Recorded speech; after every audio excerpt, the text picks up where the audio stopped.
Some of the ceremonies, you know, there's a lot of other stuff that comes with it after that releasing of spirit. Usually the family, during that gathering, if they've seen somebody that acts like the one that they lost, then they would do a hunka ceremony, you know, and then they adopted that person into their lives to fill that void that was left behind, you know.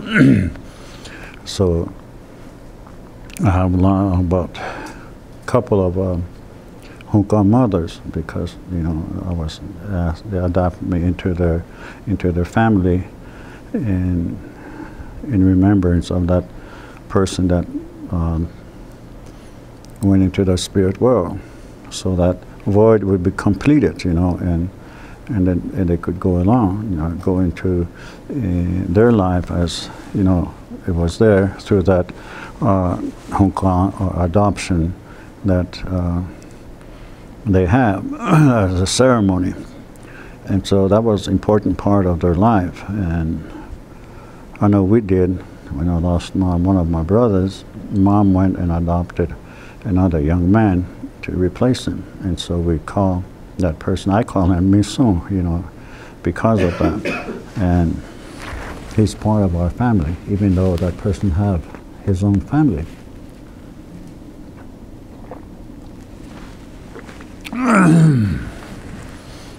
They do things like this so it would not interrupt the family, the way of life, you know.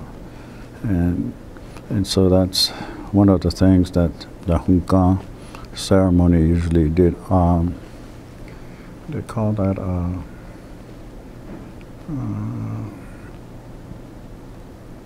chincha gahapi, made them as a son or a daughter to replace that. And there's a lot of other things that comes with that, you know, hunka ceremony, and to connect that keeping of the spirit and releasing of the spirit is that, you know. And also the inipi is real part, one of the most important rituals that Lakota people know, because it's a real old one, and they make a connection to the time of the beginning of this world.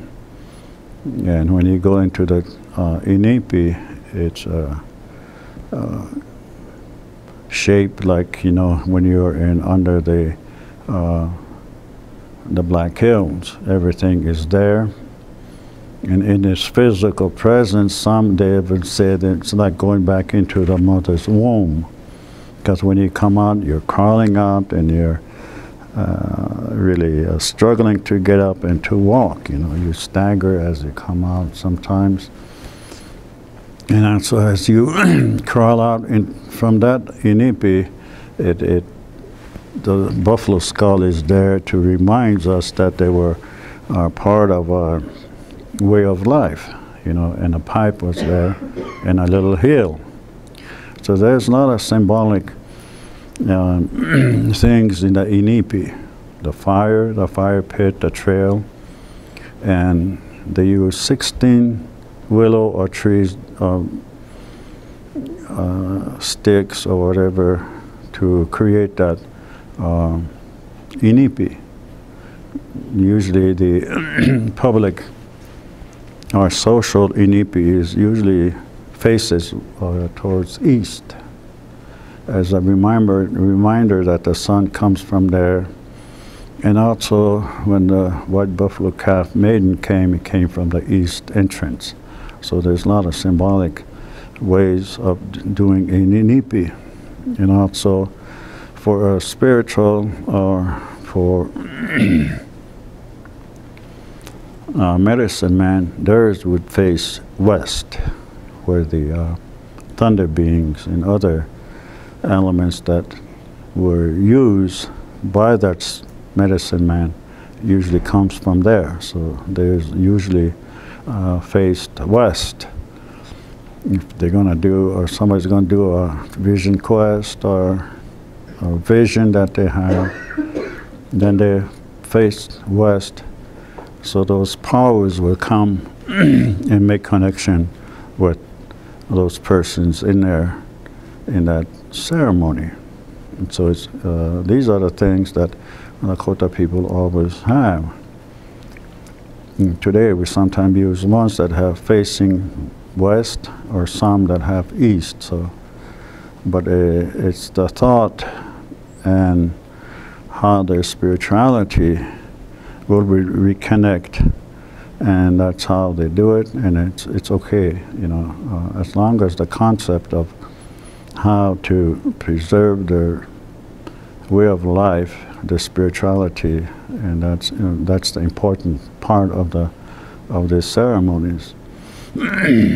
Today we forgot most of our ceremonies, and we're trying to do think back or do a lot of research and trying to do it as they have done our ancestors. But because, you know, it's we're in a modern time, it's hard to do some of the things in a way that it should have been. You know, a long time ago, there's hardly any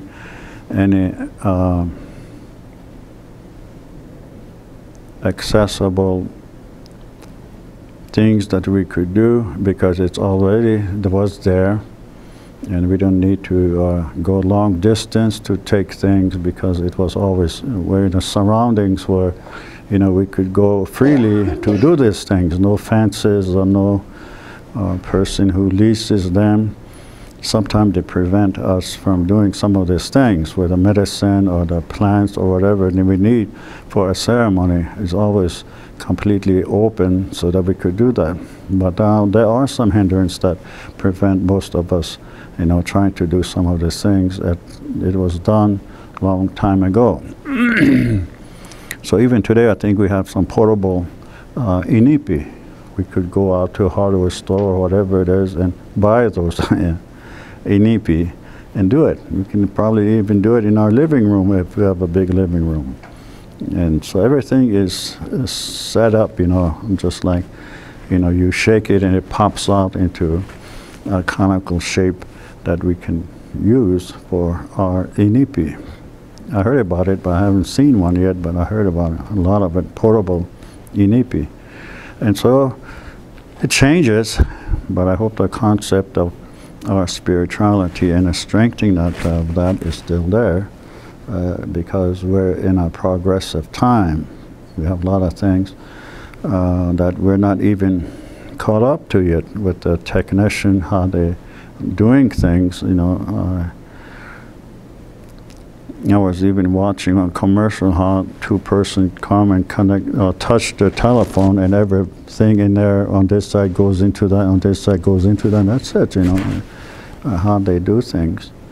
Or you can talk to my machine and it'll do things you want, or even talk back to you, you know. So in reality, our sort of basic of life is not there anymore, you know. It is controlled by mechanism that, you know, we have to talk to that person. I'm sure pretty soon in the future something will do all the things we want. And we'll sit there and say, how come I'm diabetic and how come I'm this kind, because we don't do things for ourselves or by ourselves, you know. And make it such that, you know, we didn't even have to go out, you know. Everything will be provided with technology that that will do this for us. And so how we use our way of life, our thoughts, our emotion, somebody will do those for us after a while, you know.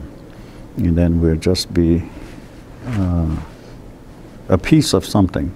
We'll still be alive, but, you know, it'd be just that it won't matter anymore, you know. Like some other things we do today, like let's say alcoholism and everything, that, you know, it is have a negative impact on us. But someday, without that, we'll be impacted by, you know, doing nothing. But Lakota people believe that, that we have a spiritual life, emotional life, and a physical life. And that's what, who we are is important through some of these ceremonies that we have, that will help us in many things that if it's a problem, we can always find a solution for that. Or if it's complex, we can always have, there's a medicine or a ceremony that will make it simple for us to understand.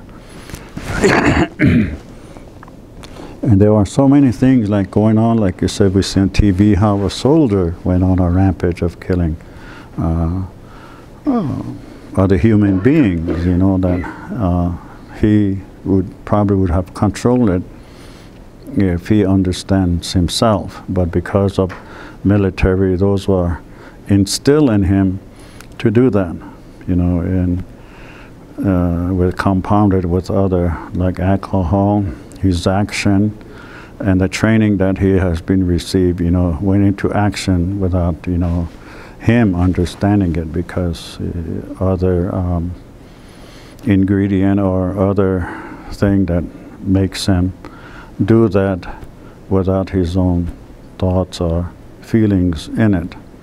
And of course he didn't deny it, but somewhere in his mind he did that, so he needs a spiritual reconnection, as Lakota people always do, so those are important things that we as Lakota people, we have these ceremonies that we can do. There are simple ceremonies that we could do in our lives. For instance, calling back of the spirit. It's a simple ceremony.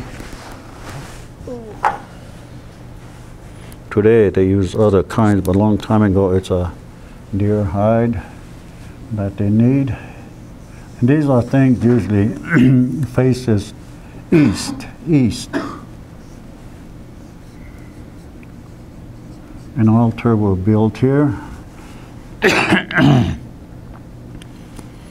If it's a female spirit we're trying to return back, or a male. If it's a male, we usually use buffalo hide, a little piece and a stick in the middle with a feather on it, and we need sage here, sweetgrass, and a cedar.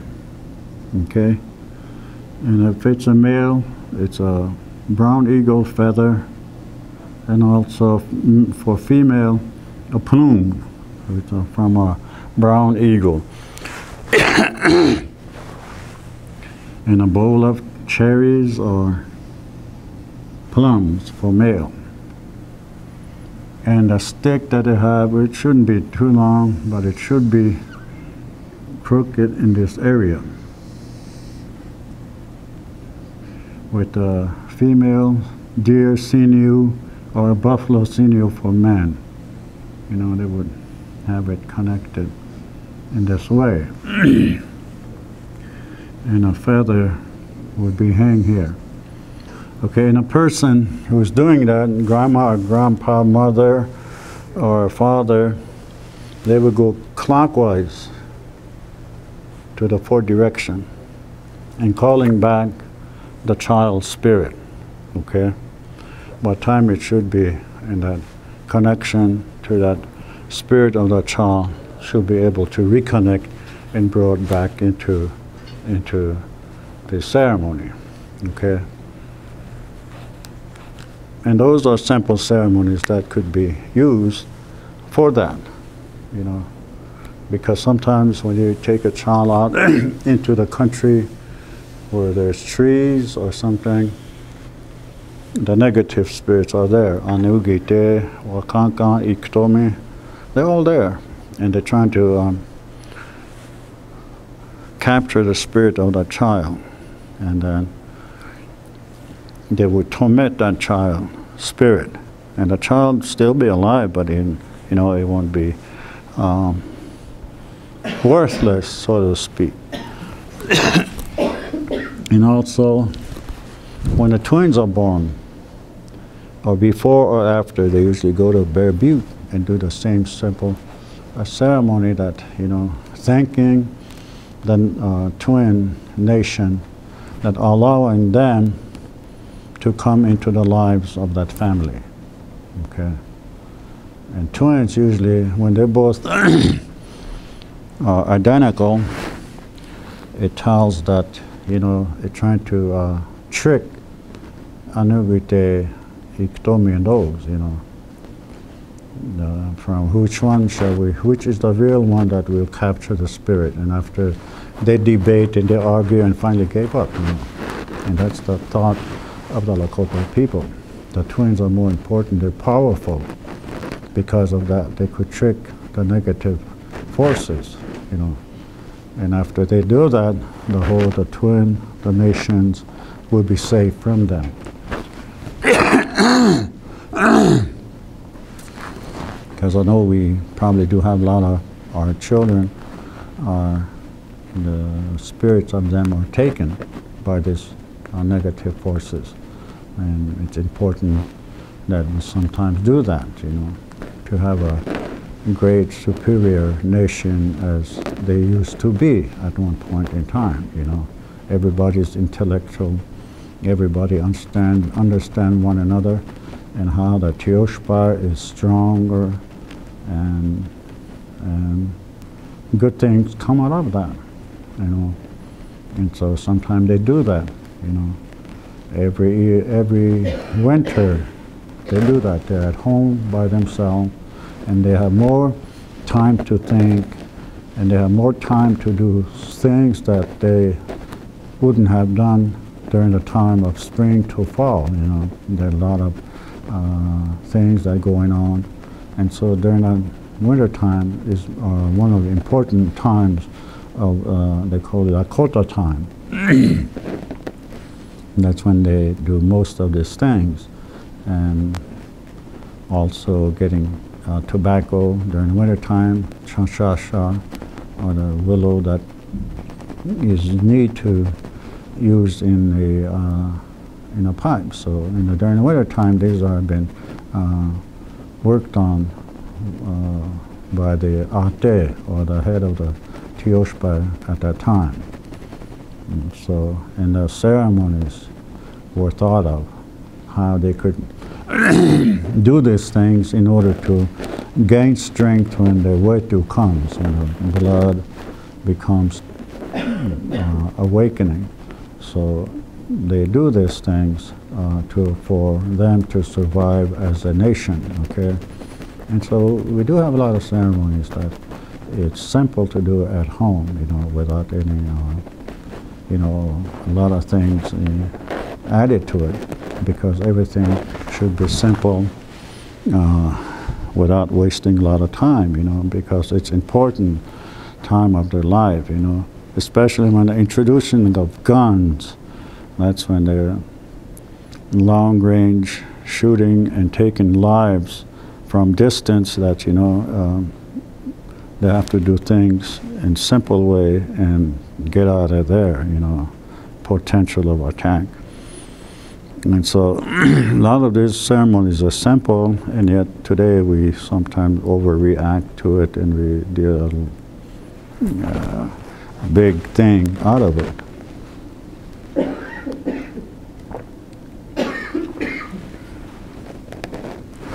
The only ceremony that takes a couple of days is Hunka ceremony.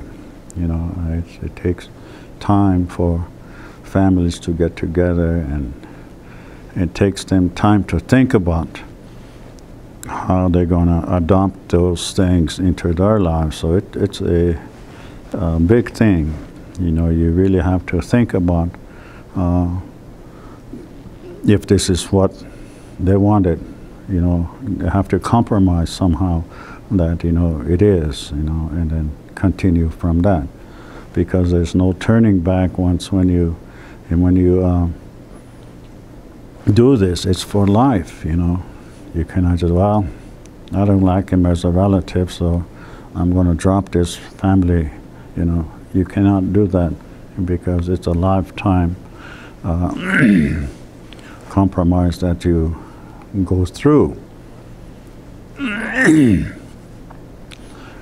so that's the only one that it takes time for them. Even when you're going to adopt Hongkong in your family, your own life, you have to think a lot of how, you know, if this is how you want it or how they want it, and then you have to do that. You cannot just say, oh, I thought he would be a good son or a good relative, but he's not, so we decided not to do that after 2 or 3 years, you know. It's not that kind of a thing. It has to be, if it's done in spiritual way, there's no way you cannot undo any of these things in that sense, you know.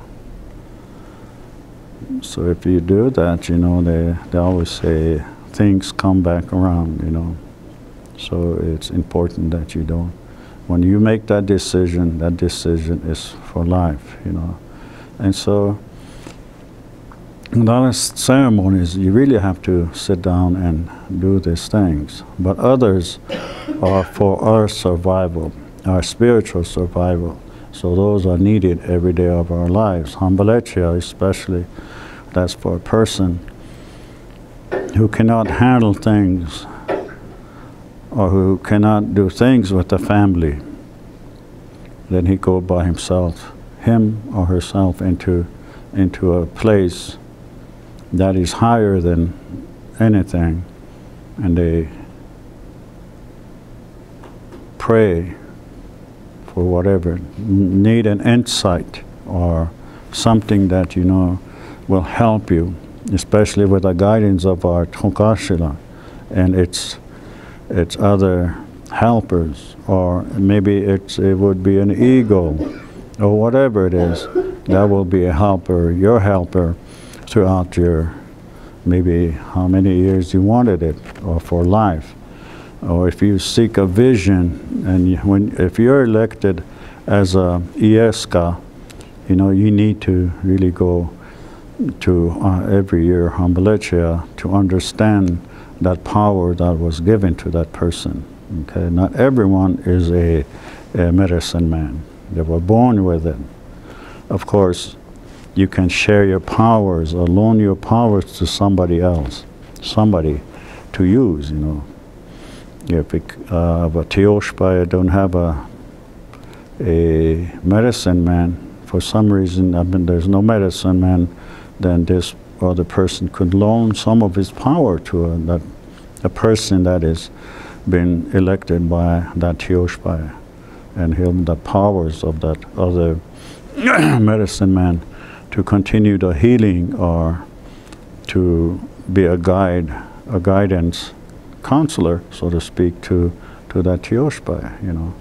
So this could be exchange of powers, could be, you know, to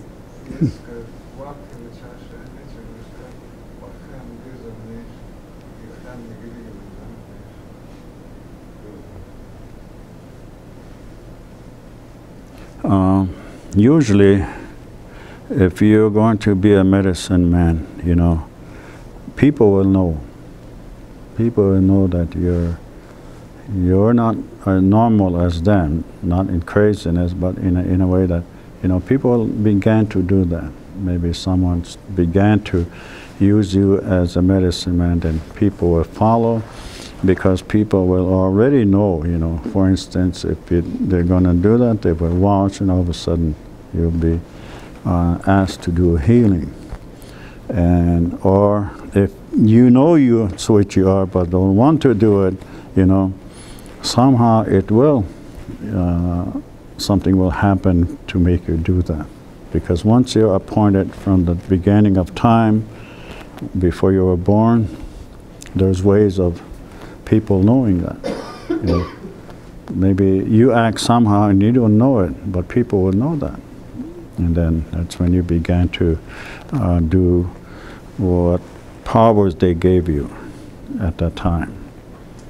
The spirit will appoint you as a medicine man, yet when you go Hambalichia, you will have a vision or dream of something that will help you. And that's how you started, you know. And there's no way you can say, I don't want to do this anymore. Well, they'll let you do it, but something will happen. They'll take somebody that's close to your heart, you know, someone you love. They'll take that in place, and they'll let you go with that negative feeling all your lives, you know. Maybe I should continue. Maybe I should still be a medicine, so this wouldn't happen. That feeling will follow you the rest of your life, you know, because that will be a punishment for you. Because, you know, you don't want to do the things that you were selected to do as a Gleska. So it's best that you fulfill that, because, you know, it's how your nation will continue. It's how your physical body will be healed, so that person will continue, or your spirituality. So they're humble, and yet they have strength to make other people stronger, you know. And that's how a medicine man is. Doksha, they will help him. Doksha, they will do things for that family to survive, you know. Of course, there's good and bad in it. You can go and become rich. If that's how you want it, it will happen, but it could turn around on you, you know, so especially with the pipe.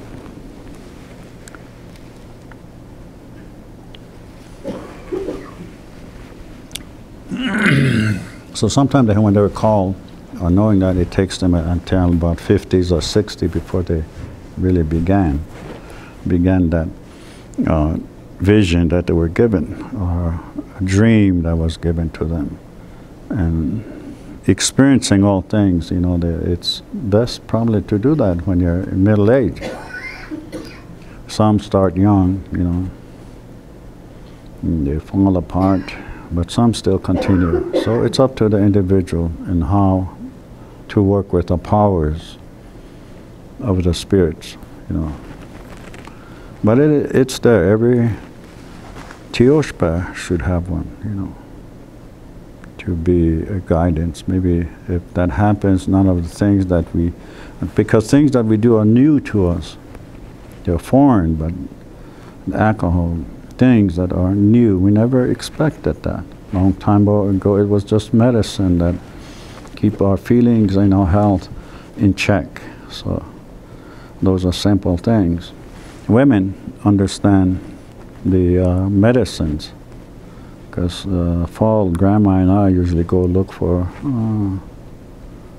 medicines or herbs, you know, and we stockpile them for the winter, but usually away from the home, you know, a place where we put them in a pouches or jars and kept them away from the house, you know,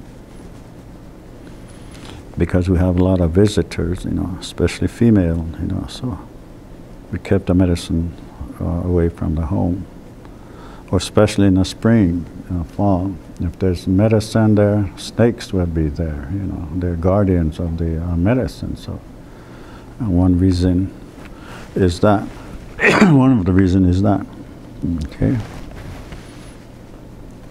And so the importance of that is when you work with plants, there are some things that you have to do in order to preserve the powers in that medicinal plant. And so Inipi is also that way. It's a powerful medicine, powerful healness or wealth or health that is combined into that Inipi. And then a person, it's just like a counseling or a medicine, spiritual, for your spiritual and your emotional and your physical. And so once they do that, they come out in a good way, or maybe in a bad way as well. you know. So it's up to that person who participate in that ceremony. You know, cleanse himself all the good things and become bad, or cleanse himself all the bad things and become good. And it's up to the individual what he works with before he goes into the sweat.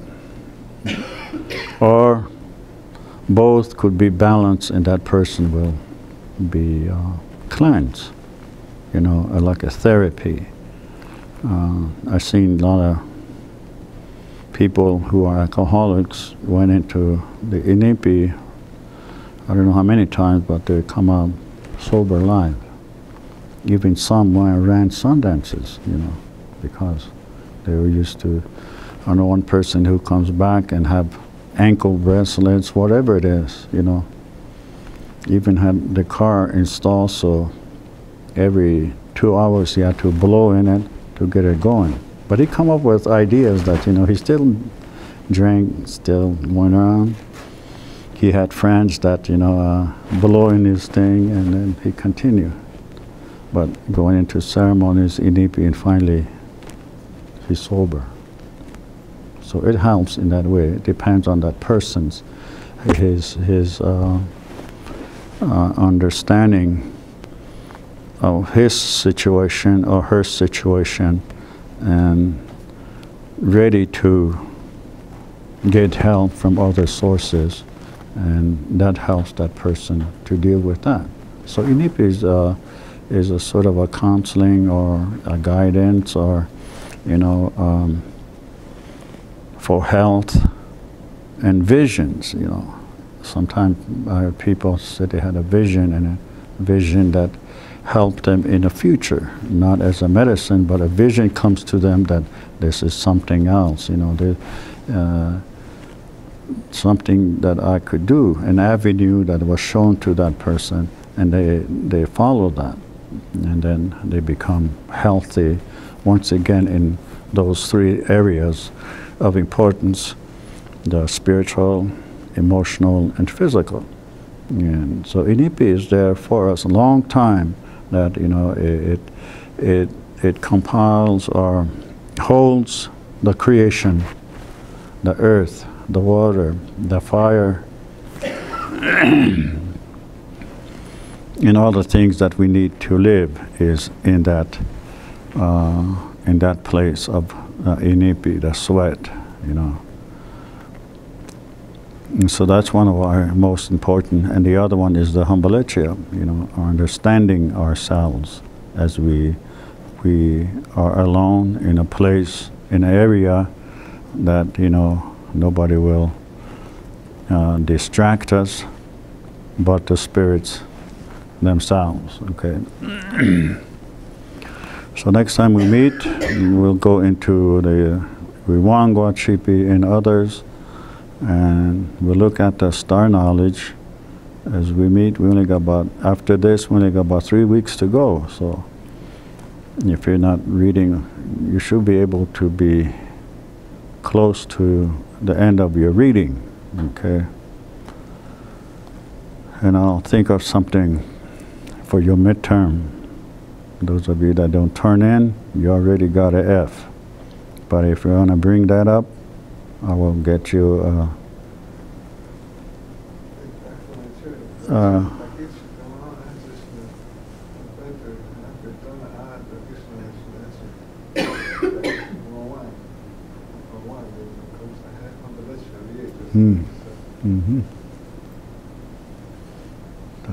takun wala ke hanta sehechicha, yechicha, otia hena hechums. Things are not done because it's there to be done. There's a reason for that, you know. But if you don't look for it, you know, it's just another thing that, you know, you let it pass by, or it grabs a hold of you and fester, and it could become negative or positive.